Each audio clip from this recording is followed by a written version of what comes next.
অন্তর্বর্তীকালীন সরকারের উপদেষ্টা পরিষদে যুক্ত হয়েছে নতুন তিন মুখ।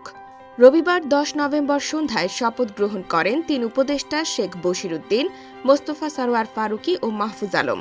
তাদের শপথ বাক্য পাঠ করান রাষ্ট্রপতি মোহাম্মদ শাহাবুদ্দিন।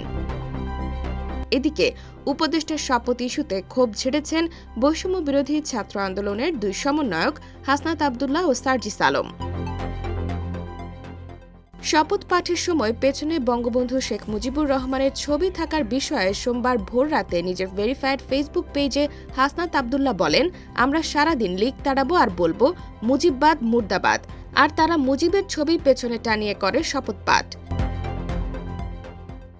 এর আগে মধ্যরাতে আরেক সমন্বয়ক সার্জিস আলম তার ফেসবুক পেজে উপদেষ্টা ইস্যুতে লিখেছেন, শুধু একটা বিভাগ থেকে ১৩ জন উপদেষ্টা, অথচ উত্তরবঙ্গের রংপুর, রাজশাহী বিভাগের ১৬টা জেলা থেকে কোনো উপদেষ্টা নাই। তার উপর খুনি হাসিনার তেলবাজরাও উপদেষ্টা হচ্ছে।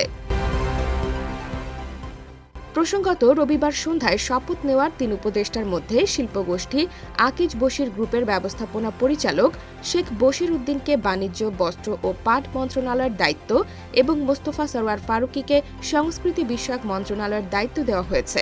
প্রধান উপদেষ্টার বিশেষ সহকারী মাহফুজ আলম উপদেষ্টা হিসেবে শপথ নিলেও তাকে এখনও দায়িত্ব বণ্টন করা হয়নি।